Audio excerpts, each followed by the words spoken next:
اعوذ باللہ من الشیطان الرجیم، بسم اللہ الرحمن الرحیم۔ آج 20 دسمبر 2024 سلسلہ درس قرآن سورۃ البقرہ کی آیت نمبر 177 سے ہی شروع کریں گے۔ آیت نمبر 177 میں جو اللہ نے بیان فرمایا تھا، لیس البر ان تولوا وجوہکم قبل المشرق والمغرب، تو ہم لوگوں نے اس کے بارے میں ایک بات تو اچھی طرح سمجھ لی تھی کہ اس پوری آیت کا تعلق معاشرے کے افراد کے حوالے سے ہے کہ وہ کس طریقے سے معاشرے کے لیے کارگر ثابت ہو سکتے ہیں، اپنی صلاحیتوں کو لوگوں کے لیے وقف کر سکتے ہیں، ان کے لیے اپنے مال سے حصہ نکال سکتے ہیں۔ اس کے بارے میں اس پوری آیت میں، چونکہ طویل آیت ہے تو جز لے کر آیت کو مکمل کیا اور اچھی طرح سمجھ بھی لیا کہ اولئک الذین صدقوا کے اندر کیا پیغام ہے، کہ عمل کی بات کرتا ہے، نتیجے کے اوپر توجہ دلاتا ہے۔ وَأُولَئِكَ هُمُ الْمُتَّقُونَ کے اندر نتیجہ ہی موجود ہے کہ پہلے عمل کر کے دکھایا اور اس کے بعد یہ بات آئی ہے کہ یہی وہ لوگ ہیں جو قانون کی نگہداشت کرنے والے ہیں۔ تو وَأُولَئِكَ هُمُ الْمُتَّقُونَ تک ہم لوگوں نے بات سمجھ لی تھی، آیت نمبر 177 تک۔ تو ظاہر معاشرے کی بقا کے لیے جس طرح لوگوں کو اپنے مال کے ذریعے، اپنی صلاحیتوں کے ذریعے جس طرح فائدہ پہنچانے کا حکم دیا جا رہا ہے، اور عام طور پر بھی انسانیت کو فائدہ پہنچانا یہ ایک سب سے بہترین عمل سمجھا جاتا رہا ہے ہمیشہ سے، تو اس کے ساتھ ساتھ ان لوگوں کا ذکر بھی ضروری ہے کہ جو لوگوں کے لیے نقصان کا باعث بنتے ہیں۔ ظاہر ہے جب معاشرے کے اندر مختلف لوگ رہ رہے ہیں، گھر کے اندر بھی جب لوگ رہ رہے ہوتے ہیں تو آپس میں کسی بات کا بگڑ جانا، توازن کا بگڑ جانا، اعتدال کی راہ سے گھر کا ہٹ جانا، یہ تو وہ چیزیں ہیں جو ہمارے مشاہدے میں آ رہی ہوتی ہیں۔ ہم گھر گھر میں دیکھ رہے ہوتے ہیں کہ آپس میں باپ کا بیٹے کے ساتھ، ماں کا بیٹی کے ساتھ، بہن بھائیوں کا آپس میں، یا میاں بیوی کا آپس میں کوئی نہ کوئی معاملہ چلتا رہتا ہے، اور چونکہ خاندان کی ایک بڑی شکل ہی معاشرہ بنتی ہے، معاشرہ بنتا ہے، تو گھر گھر کے اندر یہ معاملات ہوتے ہیں، تو معاشرے کے اندر بھی ایسے معاملات سامنے آ سکتے ہیں، اور یہ آتے ہیں کہ ایک شخص سے، ایک ذات سے دوسرے کی جان کو نقصان پہنچنا یہ ناگزیر بن جاتا ہے۔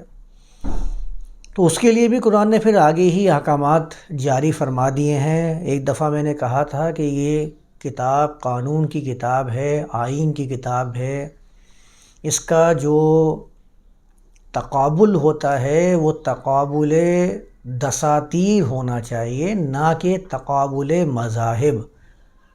مذاہب سے اس کا کوئی تقابل نہیں ہو سکتا، کیونکہ یہ تو آپ کو آئین کے بارے میں کچھ وضاحتیں بیان کی جا رہی ہیں، سنہری اصول بیان کیے جا رہے ہیں کہ دستور آپ کا کیسا ہونا چاہیے، اور دستور کو ہی تو دین کہا جاتا ہے۔ قرآن بابا کہتا ہے ان الدین عند اللہ الاسلام، جو آپ کا دستور ہو، جو آپ کا آئین ہو، وہ اسلام ہونا چاہیے، جس کے اندر بنیادی طور پر ہر شخص کو سلامتی پرووائڈ کرنا یہ سب سے اونچا ہونا چاہیے۔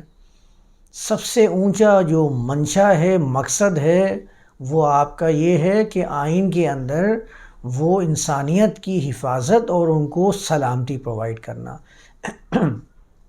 ظاہر سلامتی پرووائڈ کرنے کے لیے تو آپ نے ریاست بنائی تھی، سارے جو قوانین آپ لاگو کرنے کی کوشش کر رہے ہیں اس کی بنیادی سلامتی پرووائڈ کرنا ہے، تو قرآن یہی بات کہہ رہا ہے۔ تو اس لیے ظاہر ہے اب قرآن نے آگے بیان کرنا شروع کیا، وَأُولَئِكَ هُمُ الْمُتَّقُونَ کے فوراً بعد قرآن نے کہا یا ایھا الذین آمنوا کتب علیکم القصاص فی القتلی، معاشرے کے لوگوں کو فلاح و بہبود کے ساتھ ساتھ ان کی جان کی حفاظت سب سے بلند مقصد ہے جو انسانیت کے اوپر اللہ نے یہ ذمہ داری عائد کی ہے کہ تمہاری جان سے دوسری کی جان نقصان میں نہیں آنی چاہیے۔ بار بار یہ پیغام قرآن کے اندر موجود ہے۔ یہاں پر جو آیت میں فرمایا کہ اے وہ لوگوں جنہوں نے امن دیا، کتب علیکم القصاص فی القتلى، تم پر قصاص قتلہ کے بارے میں یہ لازم کر دیا گیا ہے، لکھ دیا گیا ہے، تمہارے ذمے اس چیز کو لگا دیا گیا ہے کہ تم قتلہ کے بارے میں قصاص والے معاملے کو اپنا لو۔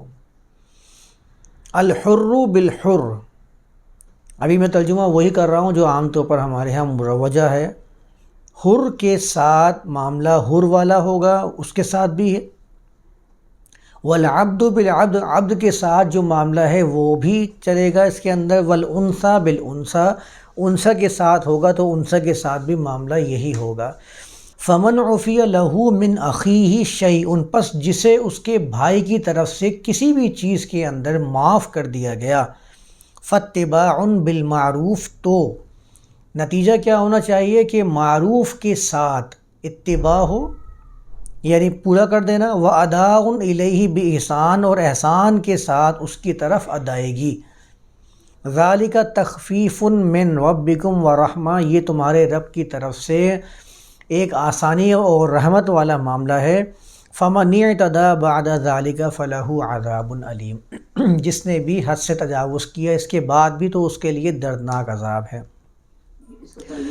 خیر آیت تو اس کا ترجمہ بھی سنا ہے کہ آزاد کے بدلے آزاد، عورت کے بدلے عورت۔ ہاں میں آ رہا ہوں، تو ترجمہ تو خیر میں نے ابھی کر دیا ہے، لیکن ظاہر ہے ہم تو ایک ایک اس کا جز لے کر ساری جو باتیں ہیں ضمنی وہ زیر بحث لائیں گے۔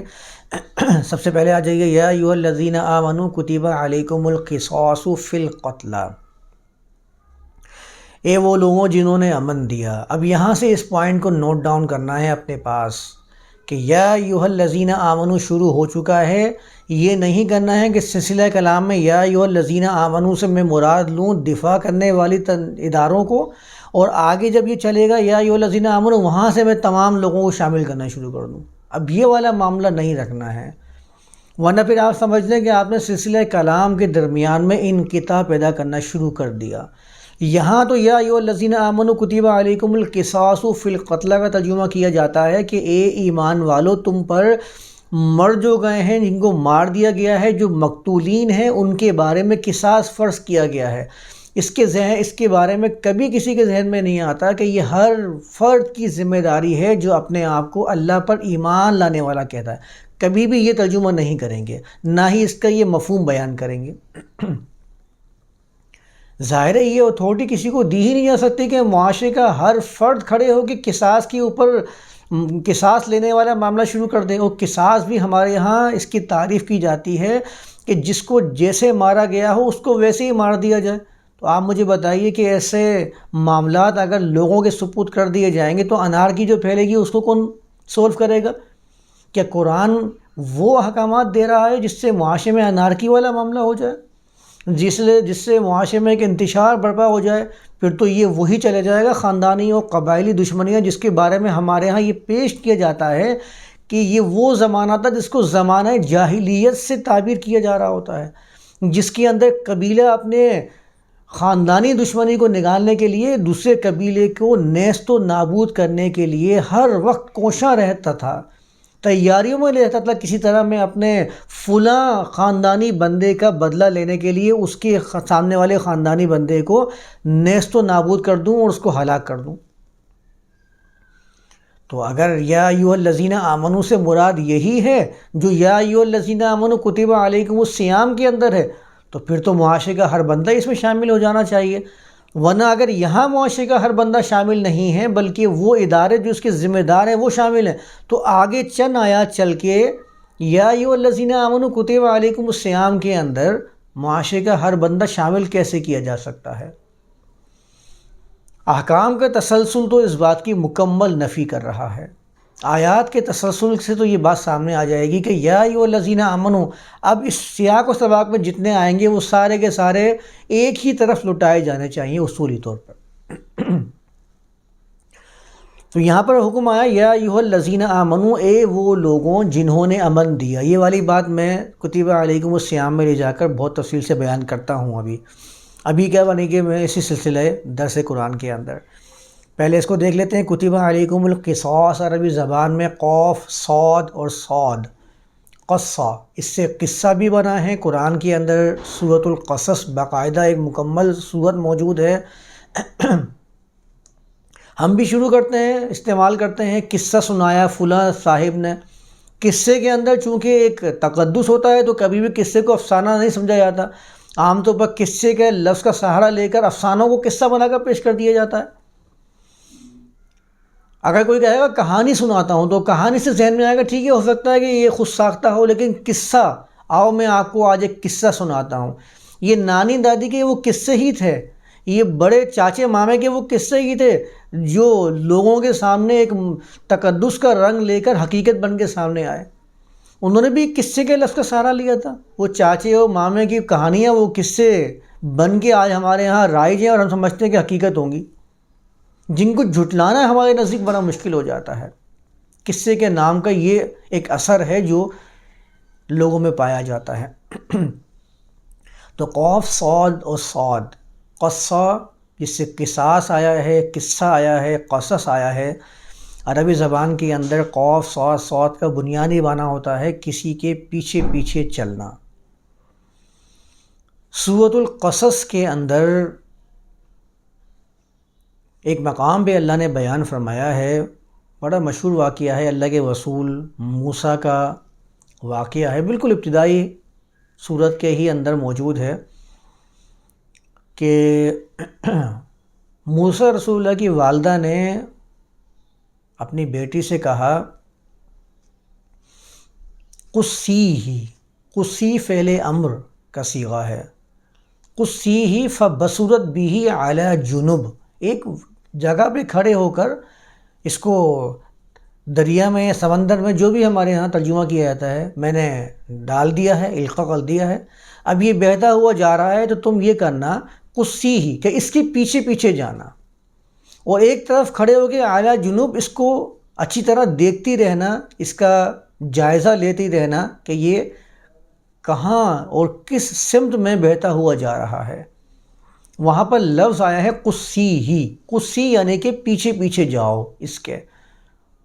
تو عربی زبان کے اندر قوف صاد صاد کا مطلب ہوتا ہے کسی کے پیچھے پیچھے جانا۔ قصہ جو کہتے ہیں ہم لوگ، واقعہ یا کہانی کو ہم جو قصہ کہتے ہیں، اسی لیے کیونکہ جیسا ہوا اس کو ویسے ہی بیان کر دیا جائے جب وہ قصہ کہلاتا ہے۔ جیسا واقعہ ہوا اس کو پیچھے چلتے چلتے آپ نے ویسے ہی بیان کر دیا، پہلے ایسے ہوا، پھر ایسے ہوا، پھر ایسے ہوا، چونکہ آپ نے اس کو فالو کیا اس ہوئے ہوئے واقعے کو، تو اس لیے اس کو عربی زبان میں قصہ کہا جاتا ہے۔ قرآن نے سورۃ القصص، سورہ یوسف میں احسن القصص، قصوں میں سب سے بہترین قصہ، ہونے والے معاملات میں، ہونے والے واقعات میں سب سے زیادہ جو متوازن معاملات تھے وہ قرآن نے بیان کر دیا۔ وہاں بھی انہوں نے کیا کیا ہے کہ سورہ یوسف میں چونکہ آیا ہے نحن نقص علیک احسن القصص، ترجمہ وہاں پر کر دیا ہم آپ پر قصوں میں سب سے بہترین قصہ بیان کریں گے۔ اب جیسے ہی یہ ترجمہ مضارع میں مستقبل کا کر دیا گیا، لوگوں کے ذہن میں یہ بٹھایا گیا کہ سورہ یوسف کے اندر جو قصہ آیا ہے یہ قرآن کے قصوں میں سب سے بہترین قصہ ہے، جس کو قرآن نے احسن القصص کہا ہے۔ جب سوالات اور جوابات کے سیشن ہوتے ہیں، ایم سی کیوز لکھے جاتے ہیں، طلباء کے درمیان میں یہ بات رائج کرنے کی کوشش کی جاتی ہے کہ قرآن نے احسن القصص کسے قرار دیا۔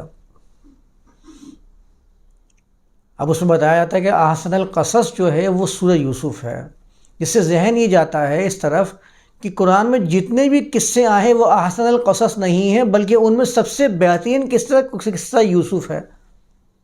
اور پھر آپ کو معلوم ہے اس میں جو رودات بیان کی جاتی ہے اور جس طریقے سے بیان کی جاتی ہے وہ تو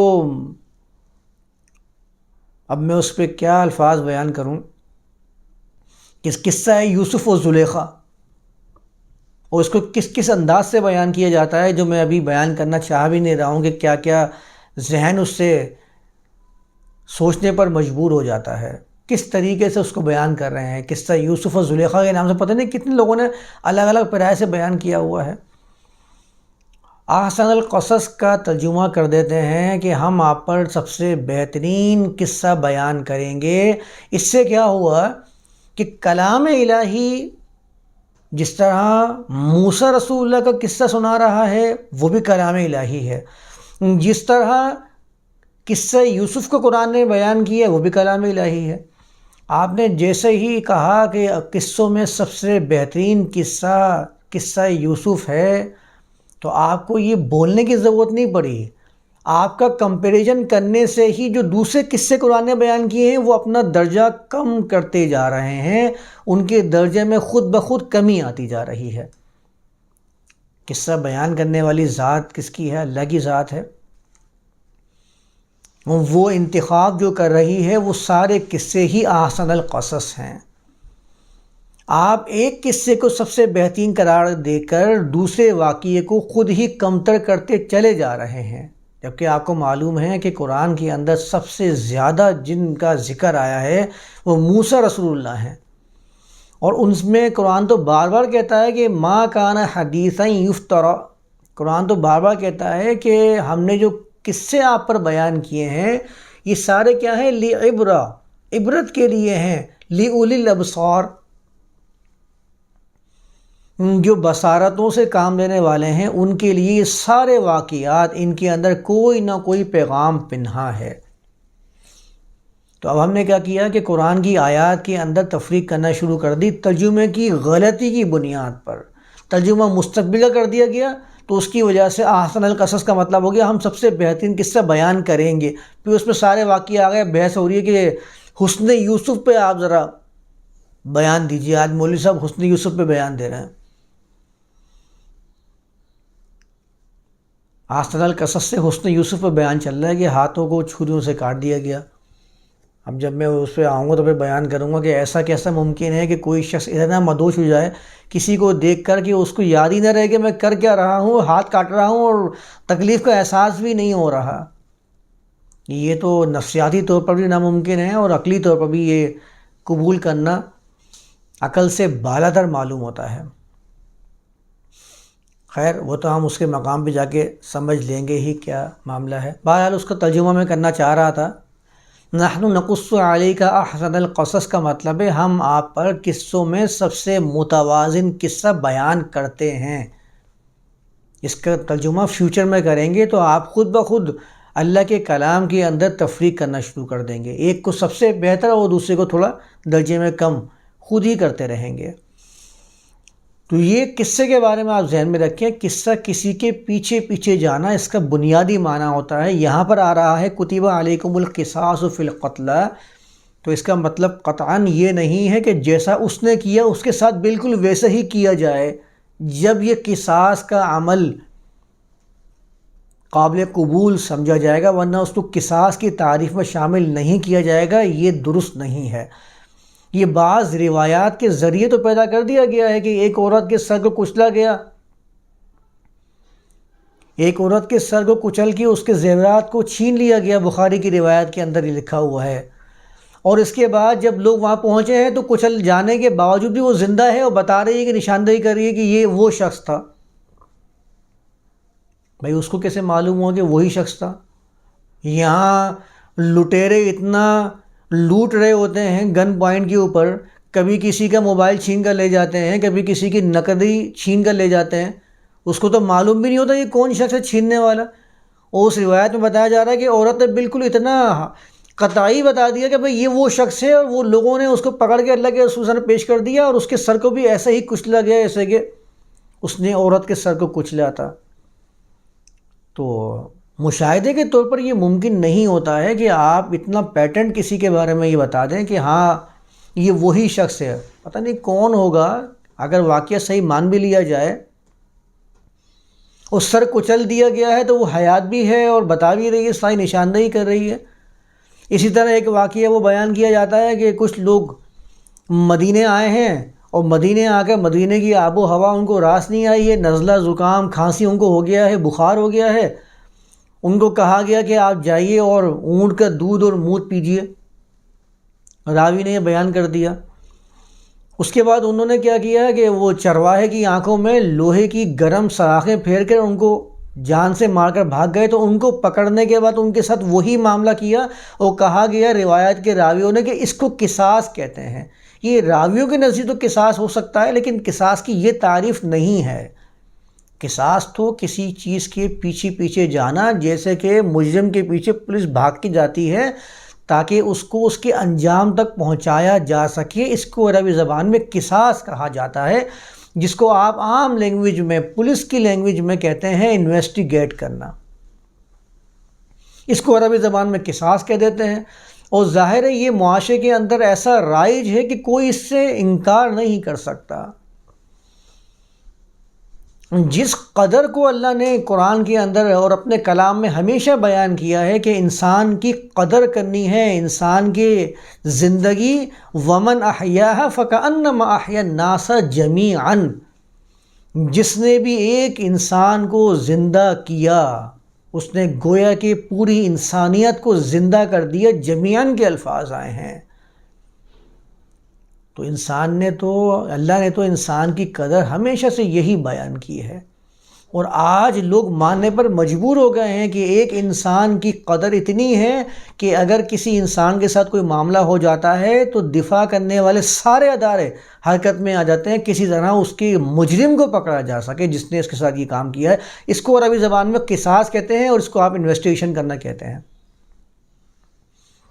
یہ چیز اللہ نے قرآن میں بیان فرمائی، کتب علیکم القصاص فی القتلی، کہ قتال جس کا ہو چکا ہے، جس کے ساتھ کوئی معاملہ بگاڑ دیا گیا ہے، اس کے بارے میں انویسٹیگیشن کرنا یہ ان لوگوں پر لازم ہے کہ جو اس امن کے ذمہ دار ہیں، جن کا کام ہے کہ معاشرے میں امن کو برقرار اور بحال رکھا جائے۔ ان کے ذمہ ہے یہ کہ وہ ہمیشہ انسانیت کا احترام سب سے بلند رکھیں، انسان کی ذات، اس کی بقا کے لیے جد و جہد کرتے رہیں۔ کہیں پر ایسا کوئی معاملہ آئے کہ اس کے اوپر کوئی جان لیوا حملہ ہو یا اس کے ساتھ کوئی معاملہ بگاڑ والا ہو تو اس کی انویسٹیگیشن کریں۔ کتب علیکم القصاص فی القتلی میں یہی پیغام ہے۔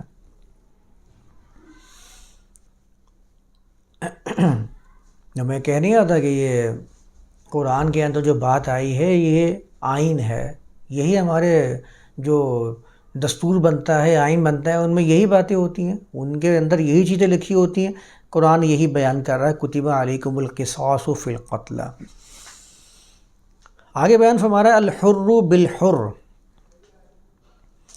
ترجمہ کرتے ہیں اس کا کہ آزاد کے بدلے آزاد مارا جائے، والعبد بالعبد، غلام کے بدلے میں غلام، والانثى بالانثى، عورت کے بدلے میں عورت۔ آپ اگر اس کو ایسے بھی لے لیجئے تو بات یہ معلوم ہوگی کہ کوئی بھی قانون سے بالا تر نہیں ہے، سب کو قانون کے دائرے میں رکھنا ہے، یہ لازم کر دیا گیا ہے، عدل کا تقاضا یہی ہے۔ لیکن چونکہ قرآن کی آیات میں کوئی اختلاف ثابت نہ کیا جائے تو وہ لوگوں کو وہ موقع ہی حاصل نہیں ہوتا کہ اس کی تشریح کریں، تفسیر کریں۔ تفصیل لکھنے کی جو زحمت ہے وہ ہوگی جب کہ کہیں پہ اختلاف ملے گا۔ اس اختلاف کو رفع کرنے کے لیے جب تک 10 پیجز مکمل نہیں کیے جائیں گے اس وقت تک تو مفسر کو کہاں مزہ آتا ہے۔ مفسر تو بولتا ہے جتنا میں طویل کرتا رہوں تو میرا بھی تو کچھ نہ کچھ معاش چلتا رہے گا نا اس کے اندر۔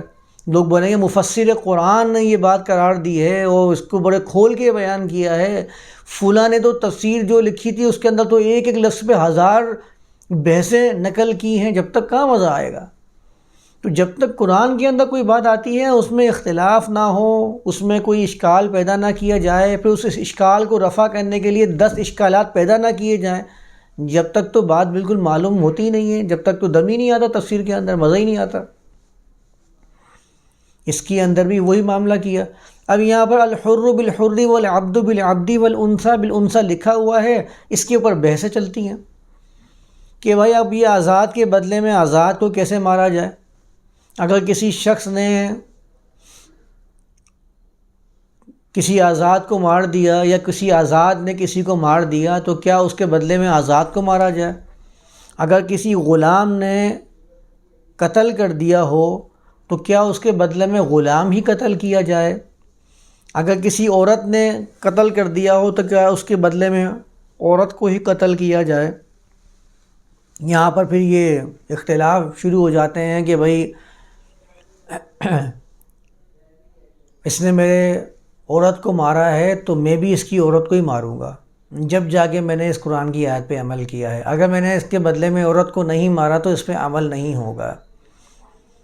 تو ایک بات تو اچھی طرح سمجھ لیجئے کہ یہاں پر الحر بالحر والعبد بالعبد آیا ہے، یعنی الحر جو ہے اس کے ساتھ بھی قصاص والا معاملہ ہوگا.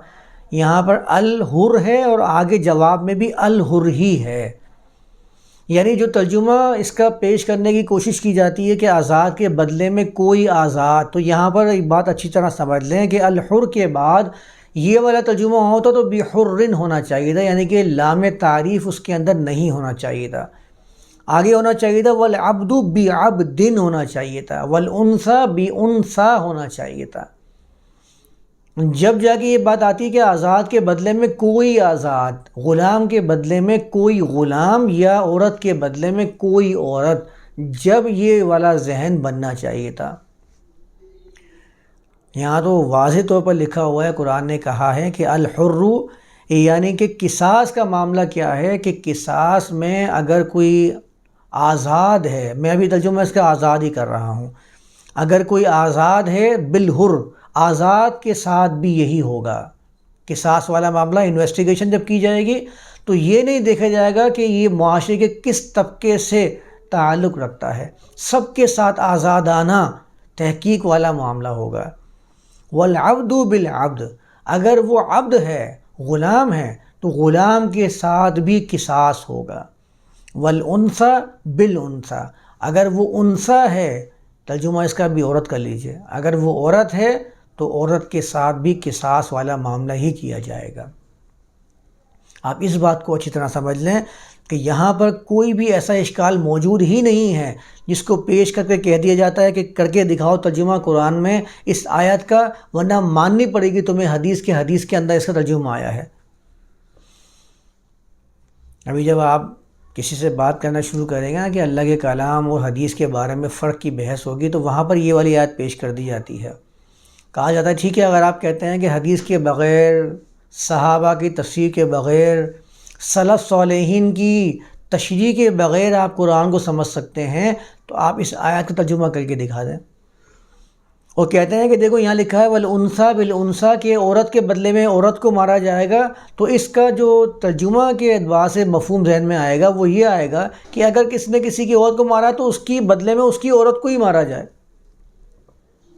کہتے ہیں آپ بتاؤ ترجمہ کر کے. اب تمہیں لازمی طور پر سلف صالحین کی تشریحات کا سہارا لینا پڑے گا. تو سلف صالحین نے کس کی تشریحات کا سہارا لیا تھا؟ وہ سلف صالحین تھے، میں تو خود جانتے تھے، میں ہاں جب میں سلف صالحین ہوں. سلف صالحین تو خود کے بارے میں، سلف صالحین کا جب کہتے ہیں کہ سلف صالحین کی رائے لی جائے گی تو ان کی رائے وہ کیسے پیدا ہوئی ہے؟ وہ اپنی رائے تو پیش کر رہے ہیں لیکن ہم اپنی رائے پیش نہیں کر سکتے. ان کی رائے پیچھے سے ہم کبھی نہیں جوڑتے کہ ان کی رائے کے مطابق کسی کی رائے پیچھے تھی یا نہیں تھی. ہم ہمیشہ ان کی رائے پہ جا کے اپنے آپ کو روک لیتے ہیں کہ بس یہاں ہے ہمارا جو انتہا ہے، اس کے آگے ہم جا کے یہ نہیں دیکھتے کہ ان کی رائے کس سے ریزیمبل ہو رہی ہے، میچ ہو رہی ہے، ان کی رائے جیسے کسی نے رائے دی ہے یا نہیں دی ہے. یہ کیسے اصول ہیں، یہ کیسی تقسیم ہے کہ ہم ان تک پہنچنے کے بعد کہ انہوں نے یہ بات کہہ دی ہے، اب اس کے بعد ہمیں کسی اور کو سرچ کرنے کی، ایکسپلور کرنے کی ضرورت نہیں کہ انہوں نے اس بارے میں کیا کہا. ان کی رائے کی تو اہمیت ہے، ان کی رائے تو حرف آخر ہے، ان کی تشریح تو تشریح ہے. لیکن اگر دوسرے بندے نے اپنی طرف سے کوئی بات بیان کر دی ہے، قرآن کی فکر کو ایک نئے پیرائے سے پیش کر دیا ہے، تو اس کی رائے قابل قبول نہیں سمجھی جاتی ہے. اس کو ہمیشہ کہا جاتا ہے کہ سلف صالحین کے منہج سے ہٹا ہوا بندہ ہے یہ.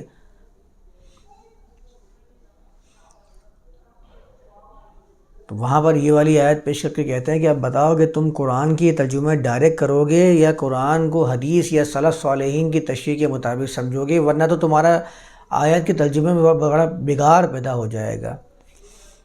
بگاڑ تو جب پیدا ہوگا جب آپ نے سمجھنا ہی نہیں ہے۔ آپ ترجمہ اس سے کر رہے ہیں الحر بحر، آزاد کے بدلے میں کوئی آزاد، یہاں پر تو دونوں میں ال لگا ہوا ہے، یعنی جو پہلا ال ہے الحر، اسی کے بارے میں بالحر کی وضاحت قرآن کر رہا ہے۔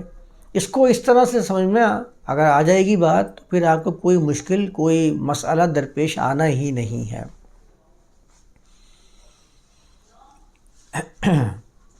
تو کتاب قتلہ، یعنی کہ جن کو قتلہ یہاں پر آیا ہے، یہ عام طور پر فاعلہ کے وزن پہ جمع آتی ہے اس کی، اور کچھ ایسے ورڈز ہیں عربی زبان میں کہ وہ مفعول کی میننگ دیتے ہیں، مقتول کی میننگ دیتا ہے یہ قتلہ، یعنی جن کو قتل کر دیا گیا، جنہیں درگور کر دیا گیا، معاشرے کے اندر ان کی حیثیت کو گھٹا دیا گیا۔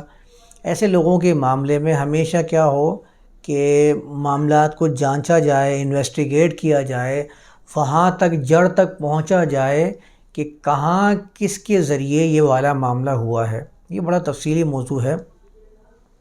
اور آگے الحر بالحر اور والعبد بالعبد والانثى بالانثى، آزاد ہو تو آزاد کے ساتھ بھی یہی معاملہ ہوگا، غلام ہو تو غلام کے ساتھ بھی۔ اب ظاہر ہے آزاد کے اندر مرد عورت دونوں ہی شامل ہیں، عبد کے اندر بھی مرد عورت دونوں ہی شامل ہیں، تو قرآن کو یہ ضرورت کیوں پیش آتی ہے کہ وہ انثیٰ بالانثیٰ کو الگ سے بیان کرے؟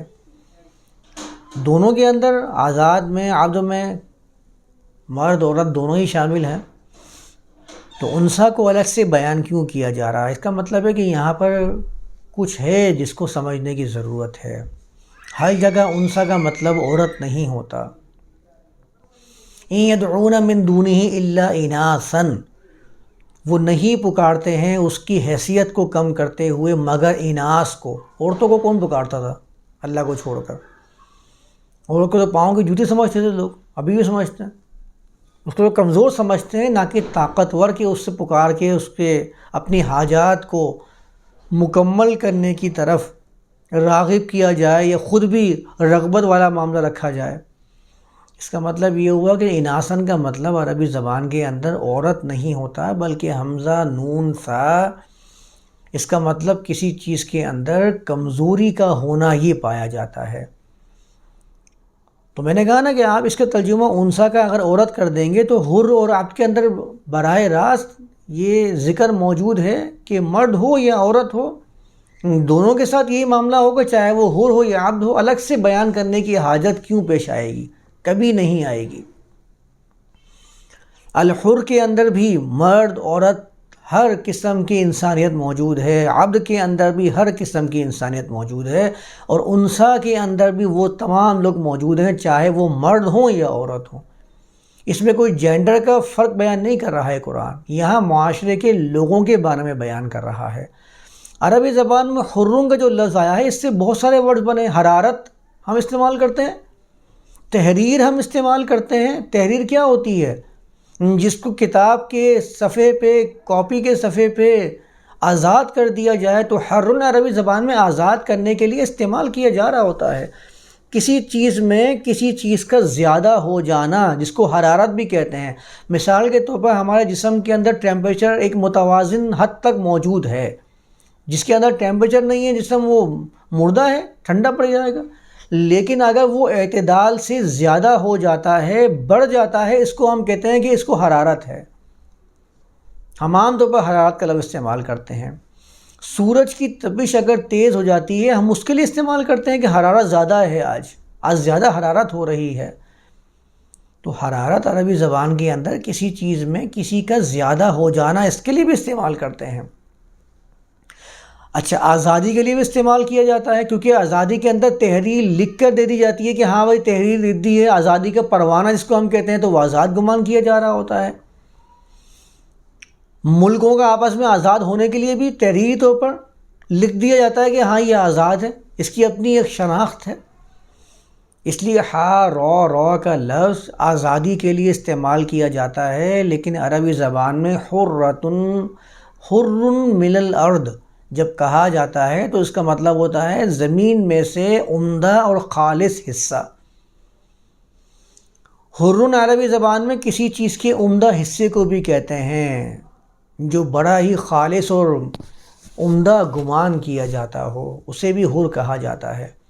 اس کے اعتبار سے اگر آپ سمجھیں گے تو الحر بالحر کا مطلب ہوگا معاشرے کا وہ طبقہ جو سب سے اونچا، یعنی جس کو ہم اشرافیہ کے طبقے میں شمار کرتے ہیں۔ یہاں پر قرآن اس کے بارے میں ذکر کر رہا ہے کہ اشرافیہ اگر ہوں گے جو معاشرے کے عمدہ سمجھے جاتے ہیں، ان کے ساتھ بھی قصاص والا معاملہ کرنا ہے۔ یہیں تو آ کے معاشرے بگاڑ کا شکار ہوتا ہے کہ غریب کے ساتھ تو سارے انصاف والے معاملے ہوتے ہیں، جس کے پاس پیسہ نہیں ہے ہمارے جیسے معاشروں کے اندر وہی تو مجرم ہوتا ہے، اور جو پیسے والا ہے اشرافیہ سمجھا جاتا ہے جس کو حر کے لفظ سے تعبیر کیا ہے قرآن نے، وہ تو مجرم ہوتا ہی نہیں ہے۔ اس کے پاس مال تو وہ ہر کسی کو خرید لیتا ہے، انصاف بھی اس کا ہے، عدالتیں بھی اس کی ہیں، اور ادارے بھی اسی کے ہوتے ہیں۔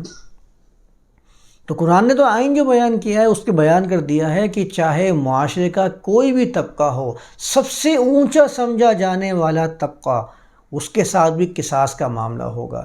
اور اس کے مقابلے میں جو عبد ہے، عبد کے اندر عربی زبان میں یہ بات ذہن میں رکھیں کہ عین با دال کے اندر کسی چیز کو سدھا کر استعمال کے قابل بنانا یہ موجود ہوتا ہے۔ تعبید کہتے ہیں عربی زبان کے اندر زمین کو کوٹ کر برابر کر دینا، ہموار کر دینا تاکہ چلنے والوں کے لیے وہ آسان رہے۔ تو کسی کی صلاحیتوں کو اس طریقے سے استعمال کر لینا کہ وہ کام میں آ سکے، اس کو عبد کہتے ہیں، تعبید کہا جاتا ہے۔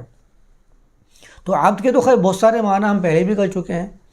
تو عبد وہ طبقہ ہے کہ جس کو لوگوں نے اپنے استعمال میں رکھا ہوا ہے، جس کی صلاحیتوں کو استعمال کیا جا رہا ہے۔ ظاہر اشرافیہ کے مقابلے میں آئیے تو عوام اس سے مراد لی جائے گی، وہ طبقہ مراد لیا جائے گا کہ جو لوگوں کے ساتھ ہمیشہ کاموں میں لگا رہتا ہے، جیسے کہ ہمارے ڈیلی ویجز کے مزدور ہوتے ہیں، ہمارے بڑے بڑے اداروں میں کام کرنے والے امپلائیز، وہ طبقہ جو لوگوں کی نوکری کر رہا ہوتا ہے وہ بھی عبد کی کیٹیگری میں شامل ہے، کیونکہ اشرافیہ کے ماتحتی میں اپنی زندگی گزارا ہوتا ہے۔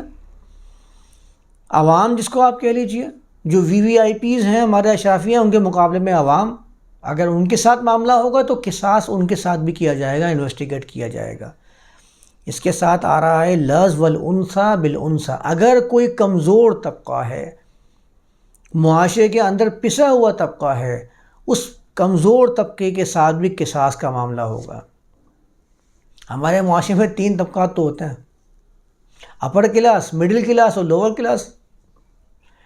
آپ رکھ لیجئے حقیقت کے میدان میں اس آیت کو، آپ کو بتا دے کہ الحر وہ طبقہ ہے جو اپر کلاس ہے۔ کتنا آسان ہو گیا، اس کو مشکل خواہ بنایا ہوا ہے۔ عبد وہ طبقہ ہے جو مڈل کلاس کے اندر آتا ہے، جو لوگوں کی نوکری کر کے اپنی زندگی گزارا ہوتا ہے۔ مڈل کلاس طبقہ ہمیشہ، زیادہ تر طبقہ ہمارا وہ ہوتا ہے جو لوگوں کے ساتھ نوکری والے معاملے، امپلائیز، زیادہ تر وہی طبقہ ہے جو سرکاری اداروں میں، نجی اداروں میں نوکریاں کر رہا ہے اور اپنی زندگی گزار رہا ہے۔ ایک مڈل کلاس اس کو کہا جاتا ہے، شمار کیا جا رہا ہوتا ہے۔